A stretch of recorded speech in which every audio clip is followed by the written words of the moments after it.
السلام علیکم. سمیرہ نرگس تدریس اردو کے پروگرام کے ساتھ آپ کی خدمت میں حاضر ہے. اس پروگرام میں ہم تدریس اردو کے مختلف پہلوؤں پر روشنی ڈالیں گے. ہمارے یہاں تدریس اردو کے متعلق بہت سے ابہام پائے جاتے ہیں. اس پروگرام میں ہم کوشش کریں گے کہ مروجہ طریقوں میں سے ہم آپ کو تدریس اردو کے کچھ آسان فہم طریقے بتا سکیں. اردو کی تدریس کے 4 طریقے زیادہ استعمال ہوتے ہیں: قواعد و ترجمے کا طریقہ، بلا واسطہ طریقہ، سمعی و بصری طریقہ، ابلاغی طریقہ. تدریس اردو کے لیے قواعد و ترجمے کا طریقہ مدتوں سے رائج ہے. ہمارے ہاں زیادہ تر اردو کی تدریس اسی طریقہ کار کے تحت کی جاتی ہے. اس طریقہ کار میں استاد زیادہ فعال رہتا ہے اور طالب علم کی حیثیت محض ایک سامع کی سی ہوتی ہے. استاد عبارت پڑھتا ہے، ترجمہ کرتا ہے اور قواعد کی نشاندہی کرتا ہے. طلبہ سنتے رہتے ہیں یا نوٹ کرنے میں لگے رہتے ہیں. استاد عبارت تو اردو زبان کی پڑھاتا ہے مگر ترجمہ اور قواعد مادری زبان میں بتاتا ہے. یہ طریقہ بہت کم فعال ہے کیونکہ اس میں طالب علم بہت کم شامل ہوتا ہے اور اردو زبان کو وہ اہمیت نہیں ملتی جو اسے ملنی چاہیے.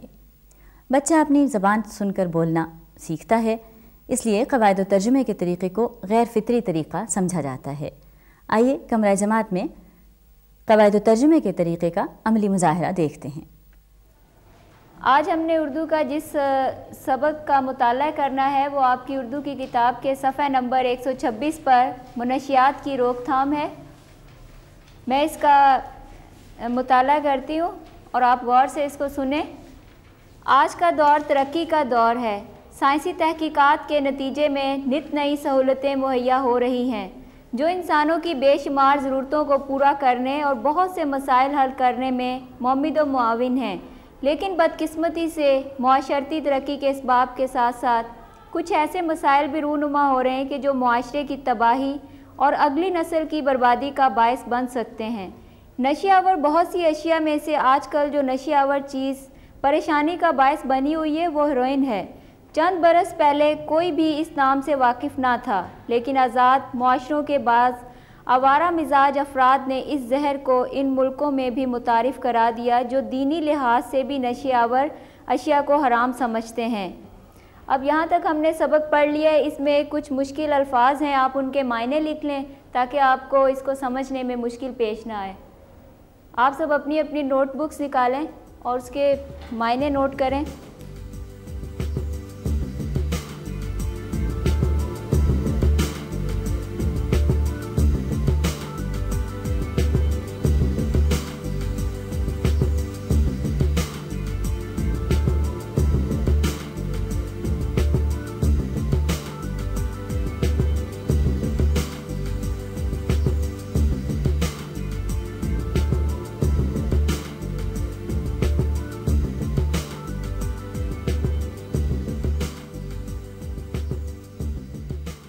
یہ مشکل الفاظ کے معنی ہیں، ان کو آپ لکھ لیں اور ساتھ آپ نے یاد بھی کرنا ہے تاکہ آپ کو اس سبق کو سمجھنے میں مشکل پیش نہ آئے.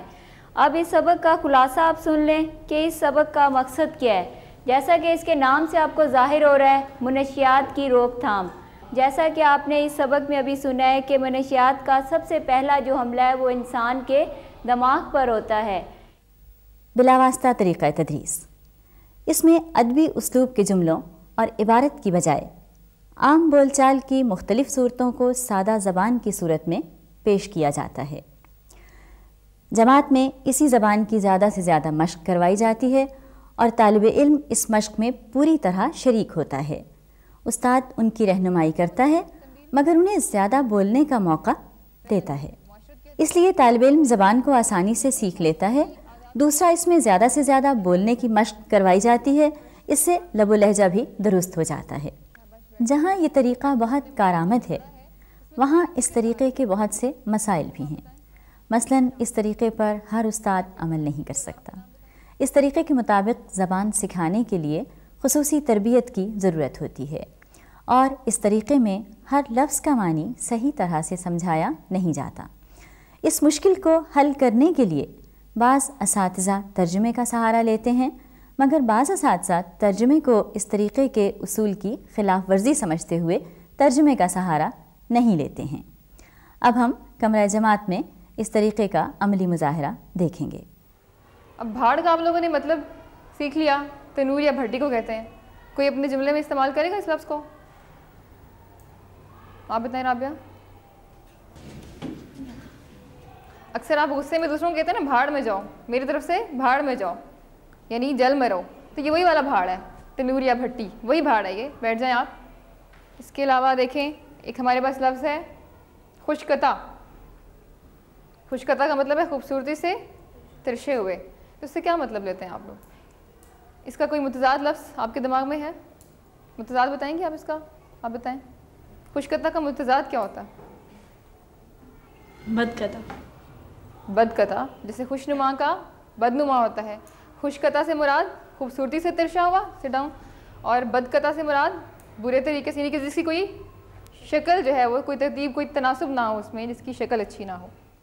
سمعی و بصری طریقہ، جیسا کہ نام سے ظاہر ہے، سننے اور دیکھنے کا طریقہ، اسی لیے اس طریقے کو سمعی و بصری طریقے کا نام دیا گیا ہے۔ اس طریقے میں استاد طلبہ کو کچھ مکالمے خود بول کر یا ٹیپ کی مدد سے سناتا ہے، اور اگر ضروری ہو تو کسی چارٹ یا خاکے کی مدد بھی لیتا ہے۔ طلبہ مکالمے کو سمجھنے کی کوشش کرتے ہیں۔ مکالمہ کہتے ہیں، ٹھیک ہے؟ تو یہ جو سبق آج ہم پڑھ رہے ہیں یہ مکالماتی انداز میں ہے، اور مکالمے کے اندر خاص طور سے آپ نے لہجے کے اتار چڑھاؤ کو مد نظر رکھنا ہے، اور جب آپ خود اس کی قراءت کریں گے تو آپ نے امی، عائشہ، حسن اور ندا کے جو جملے ہیں ان کو بولتے وقت اپنے لہجے کے اتار چڑھاؤ کا خاص خیال رکھنا ہے۔ تو اس وقت میں آپ کو ٹیپ ریکارڈر کے اوپر یہ مکالمہ جو ہے اس کو سنا رہی ہوں کہ ایک تیز رفتار گاڑی پاس سے گزری اور کیچڑ والا پانی سارا ہمارے کپڑوں کا اور بیگ کا یہ حال کر گیا۔ غالیہ، تمہیں کار والے سے خود بھی تو بچنا چاہیے تھا۔ امی جان، ہم نے بڑی کوشش کی لیکن کار والے نے کوئی پرواہ ہی نہیں کی۔ کیا اسے نظر نہ آتا تھا؟ وہ کار روک لیتا یا کم از کم آہستہ چلاتا۔ امی جان، اصول کی بات تو یہی ہے، لیکن ان چیزوں کی پرواہ کون کرتا ہے؟ میں نے اسے ہاتھ کا اشارہ بھی دیا تھا لیکن اس نے رفتار کم نہ کی۔ بیٹا، ایسے لوگ معاشرتی آداب سے واقف ہی نہیں۔ جی، دیکھا آپ نے کہ کس طرح اس مکالمے کے اندر شامل اس سبق کے اندر جو مختلف کردار تھے، حسن، ندا، عائشہ اور امی، انہوں نے اپنے اپنے جملے کس طرح لہجے کے اتار چڑھاؤ کو مد نظر رکھتے ہوئے بیان کیے ہیں۔ اب ہم بھی اسی مکالماتی طرز پر اس سبق کی قراءت کریں گے، اور آپ لوگوں میں سے زرشینہ آپ امی کا کردار کریں گی، معروف آپ عائشہ بنیں گی، عظمیٰ آپ ندا کا کردار کریں گی، اور کلثوم آپ حسن بنیں گی۔ آپ لوگ باہر آ جائیں، چلیں جی پڑھنا شروع کریں۔ ہر زبان لفظوں کی تراکیب اور جملوں کی ساختوں کا مجموعہ ہوتی ہے۔ طلبہ جملوں کی مدد سے قواعد زبان ذہن نشین کر لیتے ہیں۔ طلبہ اس طریقے میں مکالموں کو سنتے ہیں، دیکھ کر سمجھتے ہیں، اور پھر لکھنے کا مرحلہ آتا ہے۔ اس کے بعد انہیں لکھنے کا کام دیا جاتا ہے۔ اس طریقے میں زیادہ تر زبان ہی استعمال کی جاتی ہے، مگر ترجمہ کرنے کی ممانعت بھی نہیں ہے۔ ان سب طریقوں میں افادیت کا کوئی نہ کوئی پہلو ضرور ہے، لیکن ان میں سے کوئی بھی طریقہ اتنا جامع نہیں ہے کہ زبان آموزی کے سارے تقاضے پورے کرتا ہو، اور پھر یہ تقاضے بھی وقت کے ساتھ ساتھ بدلتے رہتے ہیں، اور اس میں تبدیلی کے نئے نئے طریقے، نقطہ نظر اور عملی اقدام سامنے آتے رہتے ہیں۔ قواعد و ترجمے کا طریقہ تو کلاسیکل طریقہ تھا جو طویل مدت تک چلتا رہا۔ بلا واسطہ طریقہ 19ویں صدی کے نصف آخر میں اختیار کیا گیا۔ سمعی و بصری طریقہ 1940 میں دوسری جنگ عظیم کے دوران اختیار کیا گیا۔ آئیے اب ہم ایک کمرہ جماعت میں استاد کی مدد سے تدریس اردو کے ایک جامع طریقے پر گفتگو کرتے ہیں، جسے ہم ابلاغی طریقہ کہتے ہیں۔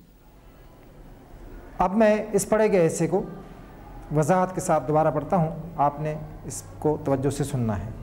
مصنف آغاز کرتے ہوئے کہتے ہیں کہ آغا میرے بے تکلف دوست ہیں، یعنی ایک دوست کا ذکر کر رہے ہیں کہ جن کو آغا کے نام سے پکارا جاتا ہے، وہ ان کے بہت بے تکلف دوست ہیں، اصول کے بندے ہیں، بلکہ اپنی اصول پرستی کے لیے بدنامی کی حد تک مشہور ہیں کہ وہ انتہائی اصول پسند ہیں، اپنے اصولوں کے لیے بہت مشہور ہے، بلکہ خطرناک حد تک مشہور ہے۔ یہاں پہ لفظ بدنامی مصنف نے ان کی اصول پرستی کی شدت کے لیے استعمال کیا ہے۔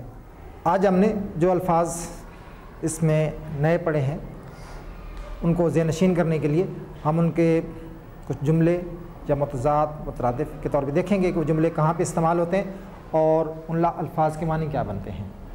مثلاً ایک لفظ تھا وارد ہونا، اور وارد ہونا کے میں نے معنی بتائے تھے آنا، پہنچنا۔ تو اب ہم اس کا جملہ بنائیں گے، اور جملہ بنائیں گی یا آپ بنائیں وارد ہونا۔ میری دوست اچانک میرے گھر آوارد ہوئی۔ میری دوست اچانک میرے گھر آوارد ہوئیں۔ شاباش، صحیح بنایا آپ نے جملہ۔ آوارد ہونا، پہنچنا۔ بیٹھ جائیں، شاباش۔ اس کے بعد لفظ تھا پیچ۔ بیٹا آپ جملہ بنائیں اس کا، پیچ کا۔ میرے دوست کی باتوں سے لگ رہا تھا ان میں ضرور کوئی پیچ ہے۔ اس کے بعد لفظ ہے سفارش۔ سفارش کا جملہ آپ بنائیں۔ ہمیں ہر کام دیانتداری سے کرنا چاہیے، سفارش سے نہیں کرنا چاہیے۔ سفارش ایک اخلاقی بیماری ہے، ہمیں اس سے ہر صورت میں بچنا چاہیے۔ آج ہم نے جو سبق پڑھا ہے وہ سفارش طلب تھا، اس کو کرنل محمد خان نے لکھا تھا، اور اس کے پہلے حصے میں مصنف اپنے ایک دوست کے بارے میں بتاتے ہیں کہ جو ابلاغی طریقہ تدریس میں آپ ایک فقرے کی مختلف توضیحات سمجھتے ہیں۔ مثلا اسلم کل ہیڈ ماسٹر کے پاس جائے گا۔ یہ اسلم کے بارے میں ایک اطلاع بھی ہو سکتی ہے، یعنی اسلم کل ہیڈ ماسٹر کے پاس جائے گا۔ یہ ایک وعدہ بھی ہو سکتا ہے، اسلم کل ہیڈ ماسٹر کے پاس جائے گا۔ یہ ایک دھمکی بھی ہو سکتی ہے، اسلم کل ہیڈ ماسٹر کے پاس جائے گا۔ یا یہ ایک عذر بھی ہو سکتا ہے کہ وہ پہلے تو نہیں گیا لیکن کل جائے گا، اسلم کل ہیڈ ماسٹر کے پاس جائے گا۔ ہمارے ہاں اسکولوں میں تدریس عموماً قواعد و ضوابط کے طریقے سے ہی ہوتی ہے، جس میں استاد عبارت پڑھتا ہے، کہیں کہیں تشریح بھی کر دیتا ہے، قواعد کی مشق بھی کروا دیتا ہے۔ اس طریقے سے طلباء کو مشکل الفاظ کے معنی بھی آ جاتے ہیں اور وہ قواعد بھی سیکھ لیتے ہیں۔ درسی کتاب کی عبارت اگرچہ زبان سکھانے کا ذریعہ ہوتی ہے، مگر استاد اس ذریعے کو مقصد بنا لیتا ہے اور اپنی ساری توجہ سلیس اردو، تشریح کروانے اور قواعد بتانے میں صرف کر دیتا ہے۔ زبان اور اس کی ساخت طلباء کا جزو ذہن نہیں بن پاتی ہے، اور پھر ہمارے اسکولوں میں مختلف سطحوں پر طلباء کو زبان سکھانے کے لیے کوئی ٹھوس لائحہ عمل بھی نہیں ہے۔ آئیے ہم ایک ماہر تعلیم جناب ڈاکٹر تنویر الزماں صاحب سے پوچھتے ہیں کہ طلباء کو زبان سکھاتے وقت کون کون سی باتوں کا خیال رکھنا چاہیے۔ جی ڈاکٹر صاحب۔ کلاس میں جانے سے پہلے اساتذہ کو چاہیے کہ تیاری کر کے جائیں، پلاننگ اصول، قواعد اور ضوابط کے مطابق کریں، خواہ وہ اہل زبان ہی کیوں نہ ہو، کیونکہ عام بول چال میں ہم کچھ اور طریقہ اختیار کرتے ہیں، اور پڑھانے کے لیے قواعد و ضوابط کو سامنے رکھنا نہایت ضروری ہے۔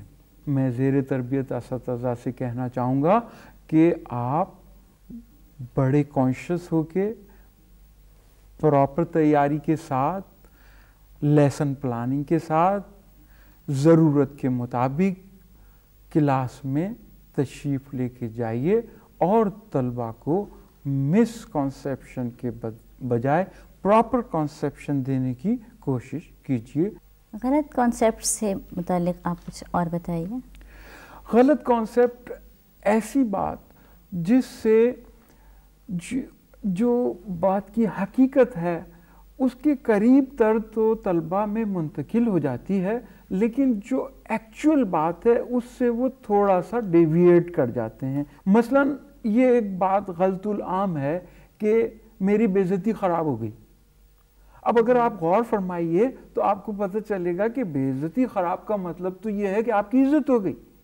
ذرا غور کریں تو، لیکن جب ان کو پڑھے لکھے لوگ، سمجھدار ٹیچر بھی اس طرح کی بات کر دیں گے تو طلباء میں بھی وہ مس کانسیپشن جو ہے سرایت کرنا شروع ہو جاتا ہے، اور خواہ اس کی انڈرسٹینڈنگ کچھ بھی ہو۔ جناب ڈاکٹر صاحب نے ہمیں تدریس اردو کے متعلق اہم باتیں بتائیں۔ اب تک ہم نے صرف زبان آموزی، بنیادی طریقے اور ان کی افادیت کے متعلق جانا۔